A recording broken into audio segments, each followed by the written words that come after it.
नमस्कार।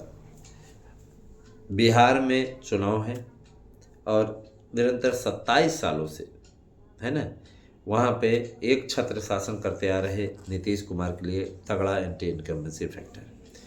काम तो बहुत किया, इसमें कोई दो राय नहीं। एनडीए की सरकार हो चाहे वो आरजेडी के साथ चले गए हों, लेकिन काम किया उन्होंने। और जब आरजेडी के साथ हो गए तो आरजेडी के साथ वो काम नहीं करने पाए, तो इसीलिए नीतीश कुमार सबके चहेते हैं। लेकिन ये मत भूलिएगा कि नीतीश कुमार जब 7 दिन के मुख्यमंत्री बने थे, उस समय भारतीय जनता पार्टी ज़्यादा सीटों पर जीती थी। इसके बाद भी नीतीश कुमार को उन्होंने मुख्यमंत्री बनाया। और अब ये लोग आरोप लगाते हैं कि नीतीश कुमार की पार्टी को ख़त्म कर देगी बीजेपी। बीजेपी किसी पार्टी ख़त्म नहीं करती, ख़त्म करती तो ये जो शिंदे हैं, एकनाथ शिंदे, इनकी पार्टी 56 न जीत पाती, इनकी पार्टी 6-7 सीट जीत पाती। लेकिन ऐसा कुछ नहीं हुआ, है ना। लेकिन ऐसे लोग तरह तरह की बातें आपके हमारे बीच में फैलाते रहे। कहते हैं राजनीति को भारतीय जी ने वेश्या बताया है। तो सही में करवट बदलती रहती है, कभी किसी के साथ कभी किसी के साथ। इनका गठबंधन कब किसके साथ हो जाए कोई नहीं जानता। दोस्तों, बिहार में इस समय प्रशांत किशोर की जन स्वराज पार्टी ने जन्म लिया है। और जन स्वराज पार्टी जिस तरीके से जोर शोर में लगी हुई है, उसके पास में सभी वर्गों का वोट है।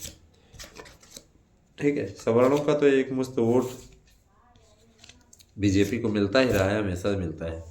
इसीलिए सवर्णों के बारे में उल्टा पुल्टा बयान तेजस्वी देते हैं। और वहाँ के नेता जो ब्राह्मण नेता हैं आरजेडी के, वो लोग उसको बढ़ा चढ़ा के बोलते हैं। और मुझे तो ये लगता है कि ऐसे लोग ब्राह्मण होकर के ऐसे लोगों के तलवे क्यों चाट रहे हैं, ये समझ से परे है। फिलहाल आते हैं मुद्दे में, नहीं भटक जाएंगे। तो दोस्तों, मैं ये कहना चाहूँगा, ध्यान दीजिएगा, भूलिएगा नहीं कि चुनाव होने वाला है बिहार में। बिहार का चुनाव बहुत ही कारगर चुनाव होने वाला है। और है ना, बिहार का चुनाव वो कारगर चुनाव होने वाला है। और 27 साल का एंटी इनकम्बेंसी है। और सरकार इस बात को लेकर के चिंतित है कि क्या हम फिर वापसी कर पाएंगे। लेकिन उसे विश्वास है कि जब मोदी जी चुनाव प्रचार करने गए और लगातार 3 चुनावों से 30 से ज़्यादा सीटें जीत रहे हैं बिहार में लोकसभा की, जाहिर सी बात है कि यहाँ भी वो चमत्कार करेंगे और फिर से एक बार वापस लेके आएंगे। और आरएसएस भी अपनी रणनीति पे चल चुकी।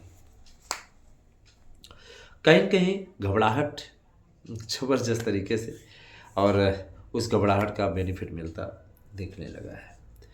तो मान के चलिए कि जहाँ तक मैं समझ पा रहा हूँ, है ना, तो ये जो तेजस्वी यादव तरह तरह के मुद्दे उठा रहे हैं कि हम जीत जाएंगे तो ये कर देंगे वो कर देंगे, लोगों के जहन में जो उनके घर वाले हैं ये बात ज़रूर दिमाग में डालने की कोशिश करेंगे। रोज़गार दे तो रही है नीतीश कुमार की सरकार, हर साल पेपर करा रहा है बीपीएससी का, उसी प्रकार से सारी चीज़ें।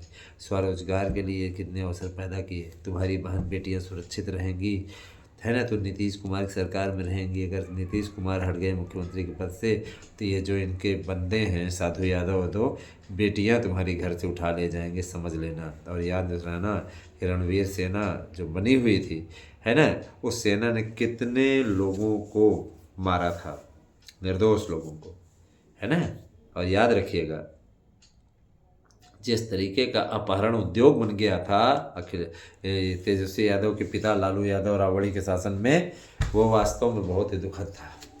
और इसके बाद भी शाम होने के बाद में किसी की हिम्मत नहीं पड़ती थी कि निकल जाए कोई बिहार की सड़कों पे। पटना वटना की सड़कें इतनी गंदी थी, ये जान लीजिए ना, गड्ढा था। लेकिन इन लोगों ने एक भी काम नहीं किया। पशुपालन के लिए चारा आया तो उसको भी खा गए, घोटाला करके बैठ गए। लोगों को शर्म नहीं आई। और ऐसे लोग जिनके राज में जंगल राज चलता था, आज वो सरकार में आने के बाद में बेरोजगारी दूर करने, ऐसे लोग बेरोजगारी दूर करने की बात कर रहे हैं जो कक्षा 9 फेल है। ऐसे लोग सरकार बनाने का ख्वाब देख रहे हैं। तो इस गलतफहमी में न रहे कि इनको घोटाला करने का अवसर मिल जाएगा। अभी तो ये ब्रह्मास्त्र चलने वाला है, ब्रह्मास्त्र चलने दीजिए। अभी तो मोदी योगी सब जब प्रचार में जुटेंगे और टारगेट फिक्स करके जाते हैं ये लोग, तो निश्चित रूप से, है ना, जीतने के चांस जो होंगे वो सीधे तौर पे होंगे किसके, बीजेपी के। अतः इस चक्कर में ना पड़े कि ये लोग जीत जाएंगे, इस गलतफहमी में ना पड़े कि ये लोग जीत जाएंगे। अभी भी कुछ लोग हैं जो इसी चक्कर में है कि अगली सरकार आरजेडी की आएगी। ऐसे आ जाएगी क्या आरजेडी की? आरजेडी की सरकार ऐसे आ जाएगी?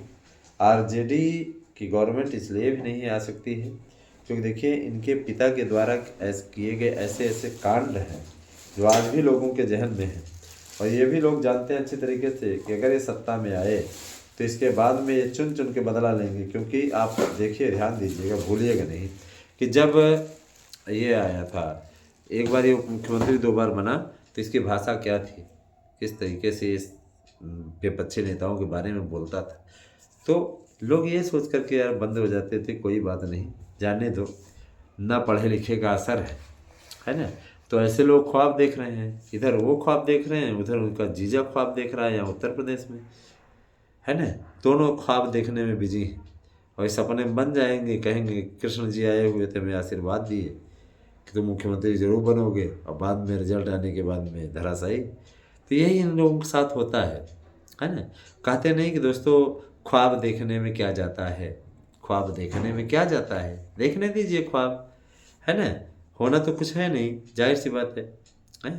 अब ऐसे लोगों को क्या कहा जाए, इनकी मेंटलिटी, इनकी सोच, इनका नज़रिया सब ऐसे ही है।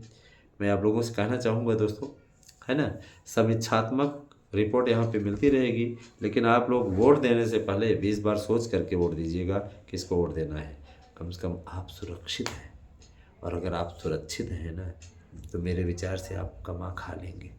स्वरोजगार के लिए 20 लाख तक सरकार आपको मुद्रा लोन दे रही है, कोई देगा क्या? अब ब्याज मुक्त है ये, 5 साल तक आपको कोई ब्याज नहीं देना है ना। केंद्र सरकार की योजनाएं इतनी लागू हो चुकी हैं कि आप स्वयं सोचिए कि आपको कितना इसका लाभ मिल रहा है। मुझे अच्छे तरीके मालूम है, जब मनमोहन सिंह की सरकार थी, कांग्रेसियों की सरकार थी, जब कांग्रेस जब सत्ता में रही, तो कुछ ही सरकारी योजना का बस नाम भर सुना था, कभी दिखाई नहीं देती थी। किसी गांव में एक आध शौचालय देखने को मिल जाता था तो ठीक है चलो, उसके बाद में कभी दिखता नहीं था। आज हर गांव में आप चले जाइए, आपको गली मोहल्लों में, हर प्रत्येक गली मोहल्ले में आपको शौचालय देखने को मिल जाएंगे, जो कि भारतीय जनता पार्टी की सरकार ने बनाया है, एनडीए सरकार ने बनाया है। आज आप जाके देखिए, सड़कों का इतना विकास हुआ है कि हर जगह की सड़कें बन चुकी हैं। आप ये भी देखिए कि यूपीआई जो बीजेपी लेकर के आई, यूपीआई कितना आसान हो गया। आज आपके पास में अगर पैसा निकालने का नहीं है तो नो प्रॉब्लम, आप एक वॉलेट बना लीजिए, उसमें पैसे इकट्ठे कर लीजिए, आप कहीं जाइए शॉपिंग कर सकते हैं, कोई कहीं जाइए आप पैसे खर्च कर सकते हैं। आज एक दाना भूजने वाला भी अपने पास यूपीआई लेकर के घूम रहा है, क्यूआर स्कैन करिए, पेमेंट करिए, मुद्दा खत्म। कोई करेगा क्या? कितना सुविधाजनक बना दिया जिंदगी को। नोट ले जाने का झंझट समाप्त, है ना।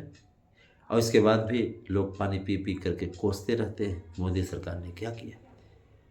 कम से कम जब विदेश जाता है मोदी तो एक धाक जमा के आता है।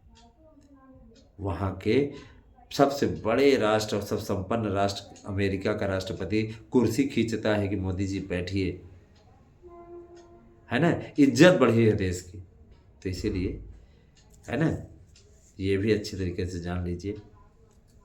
तो वहाँ वोट देने से पहले 1000 बार सोचिएगा। और हमारे जो सूत्र बता रहे हैं, आरएसएस जिस तरीके से लगा हुआ है, तो नीतीश कुमार की कुर्सी बचनी तय है। और रही बात ये, रही सही कसर, प्रशांत किशोर पूरा कर देंगे आरजेडी का गला काटने में। आरजेडी का ऐसा गला वो काट रहे हैं, निश्चित रूप से वोट काटेंगे और काफ़ी लाभ उसका बीजेपी को मिलेगा। वोट काफ़ी काटेंगे प्रशांत किशोर, ये जान लीजिए, बम्पर वोट काटने वाले, इसमें कोई दो राय नहीं है। लेकिन उसका फ़ायदा कुछ नहीं उनको मिलने वाला है। 1-2 सीट पा गए तो पा गए, नहीं तो नहीं पाएंगे। वो दूसरे केजरीवाल के रूप में उभरना चाहते हैं। केजरीवाल की क्या स्थिति हुई आपने स्वतः भी देख ली, अब इससे ज़्यादा कुछ कहना नहीं है। दोस्तों हमारी आज की समीक्षा समाप्त हुई। आपको बिहार में किसकी बनेगी सरकार, इस पे एक एग्जिट पोल भी लेकर के हम आएंगे। उत्तर प्रदेश में किसकी सरकार बनेगी, उस पर भी एक एग्जिट पोल हम कल लेकर के आएंगे। और ये एग्जिट पोल पूरे ऑथेंटिक प्रमाणों पर आधारित है। कई न्यूज़ चैनलों का पूरा सर्वे है। निश्चित रूप से उस चैनल वीडियो को भी अवश्य देखिएगा। कैसी लगी हमारी वीडियो हमें अवश्य बताइएगा, और लाइक, सब्सक्राइब और फॉलो कीजिए हमको। Thank you.